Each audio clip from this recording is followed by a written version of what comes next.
Hello my friends, welcome back to the channel Ashish sir. आज के इस वीडियो में हम बात करना है chapter number 3 that is issue of shares की। ये हम चैप्टर पूरा वन शॉट में कवर करने वाला है क्योंकि जैसे आप सभी को पता वन शॉट लेक्चर्स की सीरीज ऑलरेडी स्टार्टेड है। ठीक है, तो अभी आज के वीडियो में हम लोग करने वाले चैप्टर नंबर 3 को खत्म। मेक श्योर कि आप वीडियो एंड तक जरूर देखें क्योंकि इससे आपको बहुत ज्यादा फायदा मिलने वाला है। तो इस चैप्टर के अंदर आपको मोस्ट ऑफ द चीज जो है वो ओमिटेड है, रिड्यूस्ड किया गया इस पर्टिकुलर पीरियड ऑफ ईयर के लिए। तो हम जो जो चीजें हैं उसी को अच्छी तरीके से पढ़ने वाले हैं। तो इस चैप्टर में सबसे पहला जो क्वेश्चन है वो है method of issue of shares, यानी आपको कौन कौन से मेथड है जिसको हमको अच्छी तरीके से पढ़ने हैं। तो सबसे पहला माय डियर्स आपको यहां पर दिख रहा होगा पब्लिक इश्यू और इनिशियल पब्लिक ऑफर, जिसको हम आईपीओ कहते हैं। अब पब्लिक इशू का मतलब क्या होता है? Under this method the company issues prospectus to the public for inviting for the subscription. The investor who are interested in the security apply for the securities. Advertisement is also issued in newspaper. मतलब company क्या करती है? Company यहां पर prospectus issue करती है। Sir what do you mean by prospectus? Prospectus का मतलब होता है invitation to the public. Company यहां पर क्या करती है? पब्लिक को इन्विटेशन देती है कि आइए और आप हमारे कंपनी के शेयर्स खरीदिए, आइए और आप हमारी कंपनी में इक्विटी शेयर्स खरीदे, आइए और आप हमारी कंपनी में प्रेफरेंस शेयर्स खरीदे। तो और जो इन्वेस्टर उस कंपनी में पैसे लगाना पसंद करते हैं वो आते हैं और उस पर्टिकुलर सिक्योरिटीज के लिए अप्लाई करते हैं। और इसके लिए हमें एडवर्टाइजमेंट भी देना होता है न्यूज़पेपर में, जिसमें एक इंग्लिश न्यूज़पेपर होना जरूरी है, एक आपका रीजनल न्यूज़पेपर होना जरूरी। ये दो चीजें आपको याद रखनी है। ठीक है, Once a subscription are received, the company make allotment of security keeping in view of the prescribed requirement of public issue in the most common method of selling news issues of security. However, their method involve large number of administrative problems. मतलब यहां पर आपका subscription received करने के बाद company यहां पर board meeting बुलाती है। बोर्ड मीटिंग बुलाने के बाद वहां पर बहुत बोलते हैं ना मीटिंग्स वगैरह लेने के बाद वहां पे सारे डिसीजंस करने के बाद फाइनली आपको शेयर इशू कर दिया जाता है, आपको सिक्योरिटीज इशू कर दी जाती है। लेकिन इस पर्टिकुलर प्रोसीजर में आपका बहुत सारा वक्त जाता है एडमिनिस्ट्रेटिव काम करने में। अंडरस्टूड? जब कंपनी पहली बार मार्केट में सिक्योरिटीज इशू करती है, जब कंपनी पहली बार मार्केट में सिक्योरिटीज इशू करती है तो उसे हम कहेंगे आईपीओ। और उसके बाद वो जो भी करेगी वो पब्लिक इशू मान लिया जाता है। ठीक है, पहली बार किया तो इनिशियल पब्लिक ऑफर आईपीओ, उसके बार बार किया तो वो पब्लिक इशू ही कहा जाएगा। Understood? Next, private placement. Private placement का मतलब क्या होता है?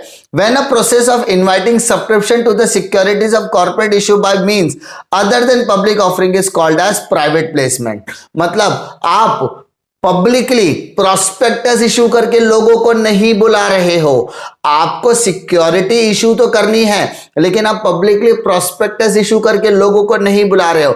आप क्या कर रहे हो? प्राइवेट प्लेसमेंट कर रहे हो। सब प्राइवेट प्लेसमेंट का मतलब क्या होता है? जब public company selected group of person में को इनवाइट करती है जिसकी नंबर ऑफ कैपेसिटी 200 से ज्यादा नहीं होनी चाहिए। मतलब कंपनी एक लिस्ट बनाती है उन 200 लोगों के जिसको वो शेयर्स देना चाहती है। तो ये जो सीक्रेट ग्रुप होता है, जो सिलेक्टेड नंबर ऑफ ग्रुप होते हैं जिनको शेयर इश्यू करना है, उसे हम कहते हैं प्राइवेट प्लेसमेंट। क्या कहते हैं? Private placement. अंडरस्टूड? नेक्स्ट आता है राइट इशू। राइट इशू का मतलब क्या होता है? जब कोई भी कंपनी अपने एग्जिस्टिंग इक्विटी शेयर होल्डर को शेयर होल्डिंग बढ़ाने का मौका देती है और अपने शेयर्स को इशू करती है अपने ही एग्जिस्टिंग शेयर होल्डर को, तो उसे हम कहते हैं right shares. Right issued is governed by section 81 subsection 1 of Companies Act. The securities are offered to the existing shareholder, जैसा मैंने बताया, of the company through the letter of offer. Right issue means an offer of a specified security by listed issue of shareholder to the issuer as on the record date fixed for the said purpose। मतलब हम क्या कर रहे हैं? हम share issue कर रहे हैं। किन्हें इशू कर रहे हैं, एक लेटर लिख रहे हैं भाई, लेटर ऑफ राइट इशू, वो लेटर जाएगा हमारे शेयर होल्डर के पास, ये जो हमारे ऑलरेडी इक्विटी शेयर होल्डर है उनको जाएगा, वो देखेंगे, उनको अगर लगता है कि इन्हें कंपनी में होल्डिंग बढ़ानी चाहिए, कंपनी में और पैसा लगाना चाहिए, तो दे कैन डू, उसको बोलते हैं right issue. Understood? Next, employee stock option scheme, ESOS, employee stock option scheme, मतलब जब कंपनी अपने एम्प्लॉयज को, क्या बोला मैंने, जब कंपनी अपने एम्प्लॉयज को ऑप्शन देती है कि आप अपने ही खुद के कंपनी के शेयर्स खरीदो, लेकिन कब? फ्यूचर डेट में। कौन से डेट में? Future date. अरे कंपनी अपने एम्प्लॉयज को क्या बोल रही है कि भाई साहब आप हमारी कंपनी के एक होनहार एम्प्लॉय हो, हम आप अपने ही कंपनी में क्या खरीदो? शेयर खरीदो, लेकिन शेयर कब? फ्यूचर में। फ्यूचर में तो खरीदो तो उसको, लेकिन फ्यूचर में जब शेयर इश्यू होने वाला उसकी एक प्री डिटरमाइंड रेट प्राइस होगी उसमें, ठीक है। कब खरीदना है? फ्यूचर में। हाँ, ऑप्शन दे रही है, कब खरीदना है? फ्यूचर में खरीदना है, ठीक है। लेकिन अगर वही चीज प्रेजेंट में हो जाए, मतलब when employee stock purchase scheme, ESPS, employees are given to right to acquire share of a company immediately, not in the future date। भाई साहब आप अभी खरीद लो, आप कंपनी के एम्प्लॉय, चल शेयर खरीद लो, खरीद लिया, मतलब employee stock purchase scheme. Option scheme मतलब फ्यूचर में खरीदेंगे, फ्यूचर का शेयर आज खरीद रहे, फ्यूचर का शेयर आज खरीद रहे प्री डिटरमाइंड रेट पर, लेकिन आप शेयर को अभी का अभी खरीदो, ठीक है। बट ये जो price lower than the prevailing market price, उसका प्राइस भी क्या रहेगा? एज कंपेयर टू पहले से कम होगा। When the share are issued subject to lock in period, as a result employees can not sell the share and the employee has to continue with the employer for a certain number of year. मतलब locking period होता है sir. Locking period का मतलब क्या होता है? Fix period उसको lock कर दिया जाता है कि भाई साहब इतने साल के लिए तो आपको शेयर बेच नहीं सकते, आपका शेयर इतने समय तक आपके पास ही होना चाहिए, उसके बाद आप चाहो तो बेच सकते हो। Clear? Next, bonus share. Bonus share का मतलब क्या होता है? When additional share are allotted to the existing equity share holder without receiving any additional payment is called as bonus share. The share are issued in a certain proportion 1:2 is the example. Capitalize the reserve and surplus, मतलब जब company को पैसा आता है, company को profit हो रहा है, तो प्रॉफिट का एक हिस्सा उसे डिविडेंड देना है, प्रॉफिट का एक हिस्सा उसे क्या देना है? डिविडेंड देना है। तो डिविडेंड देना है मतलब उसके हाथ से पैसा जा रहा है, और कंपनी चाहती है कि पैसा ना जाए लेकिन शेयर होल्डर खुश रहे, तो इन दैट केस वो इक्विटी शेयर होल्डर को क्या करता है मालूम है? बोनस शेयर इशू करता है। इसका मतलब क्या होता है? वो अपने ही रिजर्व एंड सरप्लस को कैपिटलाइज कर रहा है, वो अपने ही रिजर्व एंड सरप्लस को क्या कर रहा है? कैपिटलाइज कर रहा है, और अपने इक्विटी शेयर होल्डर को खुश करने के लिए, अपने इक्विटी शेयर होल्डर को एक सर्टेन पीरियड ऑफ टाइम के लिए अच्छा रखने के लिए वो कंपनी के इक्विटी शेयर होल्डर्स को बोनस शेयर देता है at a free of cost. उसके लिए 1 रुपया भी उससे चार्ज नहीं करता। अंडरस्टूड? नेक्स्ट क्वेश्चन की तरफ बढ़ते हैं, that is allotment of shares. इसके अंदर सिर्फ और सिर्फ आपका प्रोविजन वाला पार्ट है, प्रोसीजर वाला पार्ट इस साल के लिए रिड्यूस कर दिया गया है, ठीक है। सबसे पहले हम लोग बात करते हैं what are this general statutory provision. भाई साहब आपका स्टैट्यूटरी प्रोविजन क्या है? आपका स्टैट्यूटरी प्रोविजन सबसे पहला है कि कंपनी को सबसे पहले क्या इशू करना है? प्रॉस्पेक्टस इशू करना है। कंपनी को क्या इशू करना है? प्रॉस्पेक्टस, ठीक है। दूसरा, प्रॉस्पेक्टस, अब मान लो किसी कंपनी ने प्रॉस्पेक्टस फाइल नहीं किया, तो इन दैट केस वो statement leave of prospectus file कर सकता है किसके पास? ROC, रजिस्ट्रार ऑफ कंपनीज के पास। उसके बाद कंपनी के उस प्रॉस्पेक्टस इशू करने के बाद वो कंपनी के एप्लीकेशन भी देगा।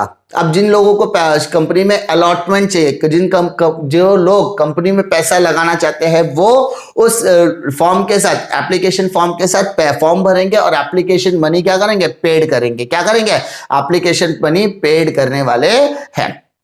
तीसरा है मिनिमम सब्सक्रिप्शन। भाई साहब मिनिमम सब्सक्रिप्शन तो होना चाहिए। क्या होता है मिनिमम सब्सक्रिप्शन? कि section 69 subsection 1 state no allotment can be made by the company until the minimum subscription has been received. Allotment of share can not begin minimum subscription of 90% of the issued capital is not collected with in the 60 days from the date of closure of issue. The company has to refund the entire subscription amount immediately. For any delay beyond 78 days the company has to pay an interest of 66% per annum। मतलब company बोलती है, company को अगर जितना भी पैसा चाहिए तो कंपनी जितने शेयर इश्यू करे उसका 90% तो सब्सक्रिप्शन होना चाहिए। अगर 90% सब्सक्रिप्शन नहीं होता तो उसको पूरा पैसा क्या करना पड़ेगा, रिफंड देना पड़ेगा। और अगर ये रिफंड देने में 78 डेज से ज्यादा का समय लग रहा है तो उन इन्वेस्टर को 6% पर एनम के हिसाब से आपको इंटरेस्ट भी पे आउट करना पड़ेगा। इसीलिए कंपनी क्या करती है, उनको डर लगता है कि मिनिमम सब्सक्रिप्शन नहीं होगा, इसलिए वो अंडर राइटर्स की मदद लेती है। किसकी मदद लेती है, वो अंडर राइटर्स की मदद लेती है, ताकि उनका मिनिमम सब्सक्रिप्शन का रिक्वायरमेंट फुलफिल हो जाना चाहिए। ठीक है, उसके बाद closing of application list. Closing of application list यानी कंपनी क्या करती है, अपने एप्लीकेशन सब्सक्रिप्शन लिस्ट को क्लोज कर दी कभी, at least 3 working but not more than 10 working days. ठीक है, फिर मान लो कंपनी ने शेयर इशू किया, आप लोगों ने शेयर के लिए अप्लाई भी किया, लेकिन आप लोगों ने नंबर ऑफ जो एप्लीकेशन है वो बहुत ज्यादा है एज कंपेयर टू लिमिट, तो उसको बोलते हैं ओवर सब्सक्रिप्शन। अब ओवर सब्सक्रिप्शन में किसी भी तरीके की पार्शियलिटी नहीं होनी चाहिए, इसलिए वहां पर सेबी का रिप्रेजेंटेटिव बुलाना बहुत ज्यादा जरूरी होता है। जो क्रिटिकल जो बोलते हैं ना इवैल्यूएशंस होते हैं, जिसमें पार्टिसिपेशन है कि भाई इनको शेयर देना है, इनको रिफंड देना है, इनको शेयर तो इनको रिफंड करो, इनको पार्टली दो, इनको प्रो रेटा बेसिस पे दो, तो वो सारी सॉर्टिंग करने में सेबी के नॉमिनी बहुत ज्यादा मदद करते हैं। Understood. Next, permission to deal on stock exchange. भाई साहब, अगर आप कंपनी के शेयर मार्केट में उतारना चाहते हो तो आपको प्रोस्पेक्टस इशू करना पड़ेगा, और साथ ही साथ आपको कम से कम एक या उससे ज्यादा स्टॉक एक्सचेंज में लिस्टेड होना जरूरी है। मोस्ट ऑफ द ज्यादातर शेयर्स जो होते हैं वो बीएसई और एनएसई में क्या होता है, लिस्टेड होते हैं। ठीक है, मार्केट में अगर आपको शेयर इशू करना है, बदले में पैसा रेज करना है, तो आपको किसी भी एक स्टॉक एक्सचेंज में लिस्टेड होना जरूरी है। क्लियर। उसके बाद आप क्या कर सकते हैं, अलॉटमेंट प्रोसीजर की शुरुआत कर सकते हैं। ये सारी चीजें प्रोविजंस में थी। अब हम लोग बात करते हैं जनरल प्रिंसिपल कि जनरल प्रिंसिपल मतलब ये सारी चीजें तो आपको करनी ही पड़ेगी। क्या करना पड़ेगा कि पहला, allotment of share by proper authority. Sir share कौन इशू करेगा, सर शेयर इशू करने का अधिकार कंपनी को, बट किसके रिकमेंडेशन से करेगा, बोर्ड ऑफ डायरेक्टर्स। तो बोर्ड ऑफ डायरेक्टर उसके लिए क्या पास करेंगे, रिजोल्यूशन, और वो रिजोल्यूशन पास करने के लिए आपके आर्टिकल्स ऑफ एसोसिएशन में पहले से होना चाहिए। अंडरस्टूड। प्रोविजन। नेक्स्ट पार्ट है with in the reasonable time. कब इशू कर सकते हैं, भाई साहब आप एप्लीकेशन इशू करने के बाद, आप एप्लीकेशन इशू करने का जब लोगों के एप्लीकेशन आ जाएंगे तो 60 डेज, कितना दिन, 60 डेज। ठीक है, from the application money received and allotment can be made from the 5th day from the date of issue of prospectus. भाई साहब आप अपना काम कर सकते हो कब, प्रोस्पेक्टस इशू करने के 5वें दिन से लेकर आपको क्या करना है, अलॉटमेंट उनको मेड करना है। कब तक, एप्लीकेशन लेने के 60 डेज के आसपास आपको पेमेंट उनको सारे के सारे शेयर्स अलॉट कर देने हैं। ठीक है, शैल बी कम्युनिकेटेड। आपका जो भी कम्युनिकेशन एप्लीकेशन के साथ होगा, एप्लीकेंट के साथ होगा, वो इंपॉर्टेंट होता है through the allotment to the applicant. अगर आप उनको शेयर देना चाहते हो तो उनको अलॉटमेंट लेटर भेजो, आप उनको शेयर नहीं देना चाहते हो तो आप उसको रिफंड ऑर्डर भेज सकते हो, रिग्रेट लेटर भेज सकते हो। उसके लिए प्रॉपर अथॉरिटीज की एड्रेस और स्टैम्प भी लगा होना चाहिए।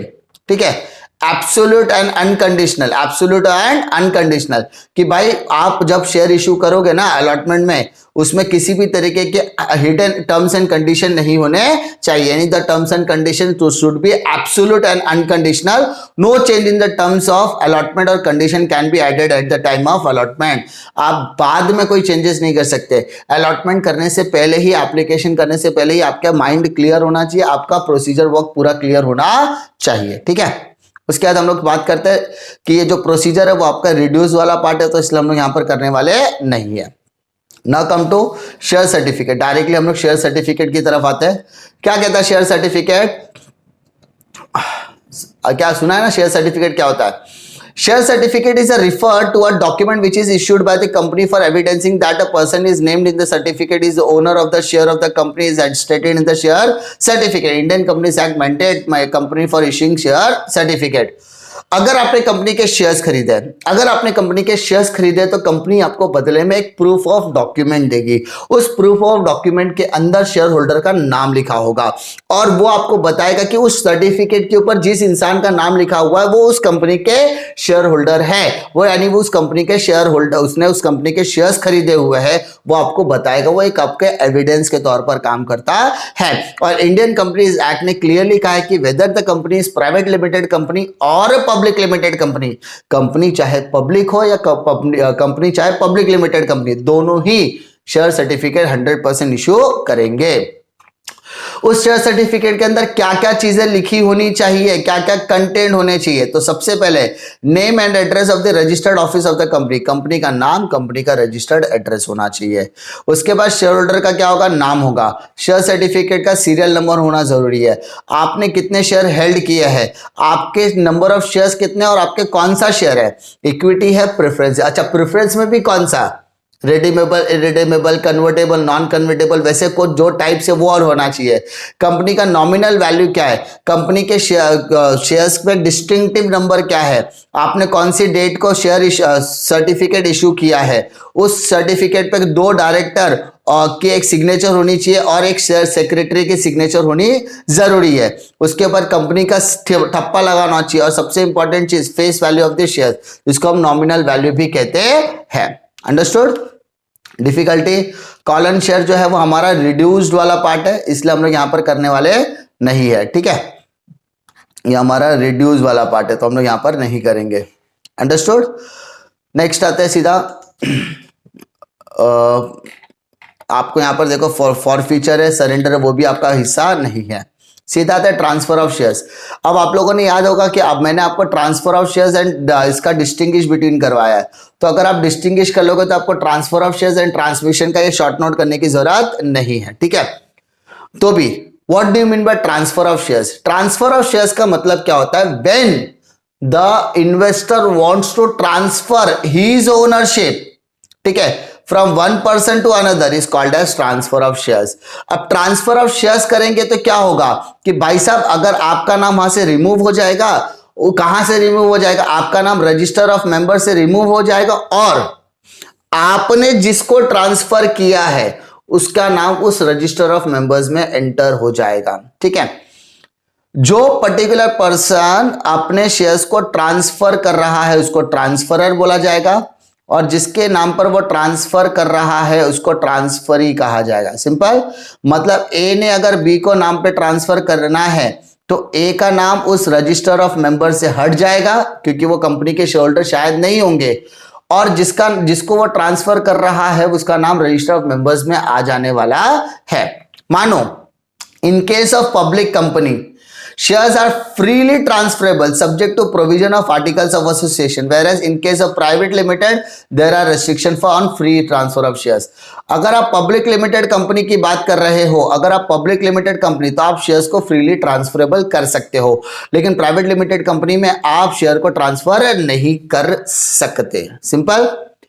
If you want to transfer of shares, अगर आप अपने शेयर को ट्रांसफर करना चाहते हो, अगर आप अपने शेयर्स को ट्रांसफर करना चाहते हो तो आपको इंस्ट्रूमेंट ऑफ ट्रांसफर करके एक फॉर्म आएगा, उसको फिलअप करना पड़ता है। साथ ही आपको आपका शेयर सर्टिफिकेट भी बोलते हैं ना जमा करना पड़ेगा अलोंग विथ ट्रांसफर फीस। उसके बाद बोर्ड ऑफ डायरेक्टर के पास वो अथॉरिटी होती है कि उस एप्लीकेशन को अप्रूव करना है या रिजेक्ट करना है। मतलब board of director will going to decide कि आपके शेयर ट्रांसफर हो सकते हैं या नहीं। वो चाहे वो अप्रूव करते तो ट्रांसफर हो जाएगा, वो चाहे तो उसको रिजेक्ट भी कर सकते हैं। Difficulty. Now transmission of shares.